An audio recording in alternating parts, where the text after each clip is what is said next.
Debate سے تقریباً 3-4 گھنٹے کے بعد میرے پاس ایک فون آیا اور یہ فون تھا دارالعلوم دیوبند کے استاذ میرے محسن استاذ حضرت مولانا مجیب اللہ گونڈوی صاحب کا دامت برکاتہم۔ وہ مجھے بیٹا بیٹا کہہ کر مخاطب کرتے ہیں، ہر ایک کو کرتے ہیں، ماشاءاللہ ان کا ایک خاص انداز ہے۔ تو وہ مجھے مبارکباد دینے لگے۔ میں نے کہا حضرت آپ جو کچھ بھی دیکھ رہے ہیں اس کا مکمل کریڈٹ آپ کو جاتا ہے۔ وہ کہنے لگے کہ کیسے؟ میں نے کہا اس لیے کہ شرح عقائد میں نے آپ سے پڑھی اور یہ حقیقت ہے۔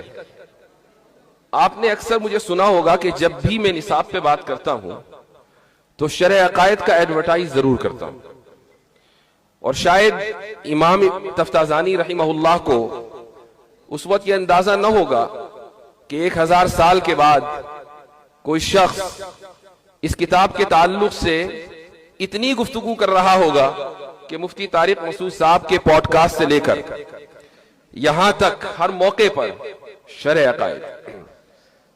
مفتی شمائل صاحب نے ڈیبیٹ میں جو دلائل دیے ہیں، مفتی شمائل صاحب نے شرح عقائد نہیں پڑھی لیکن دلائل سارے وہی کے تھے۔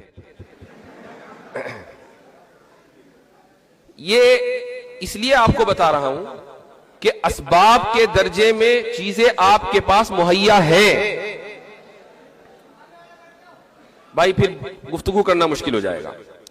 اسباب، ہاں بیٹھ جائے بیٹھ جائے بیٹھ جائے۔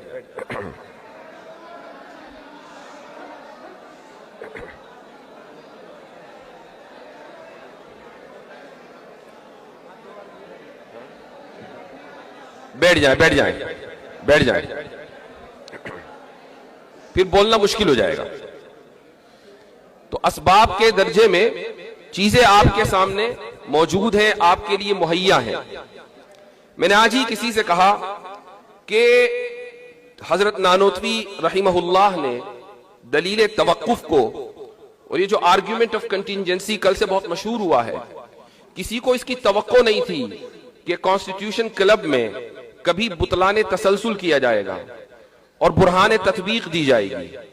یہ سارے کے سارے دلائل آپ اگر ہفتوں میں پڑھتے ہیں اور شرح عقائد آپ نے پڑھی ہے تو آپ کو معلوم ہونے چاہیے، لیکن ہم نے وہ دور بھی دیکھا ہے کہ جب ان دلائل کو، بلکہ آپ تو اس دور سے گزر رہے ہیں کہ جبکہ ان دلائل کو اس لیے پڑھا جاتا ہے کہ امتحان میں نمبر اچھے آنے ہیں، اور مجھے افسوس کے ساتھ کہنا پڑتا ہے کہ بہت سے مدارس میں، دارالعلوم دیوبند کی بات نہیں ہے، بہت سے مدارس میں میں نے یہ سنا ہے کہ اساتذہ خود یہ کہہ دیتے ہیں کہ بھئی کتاب بہت مشکل ہے، اب امتحان بھی آ رہا ہے، چلو بھئی ورک گردانی کر لو۔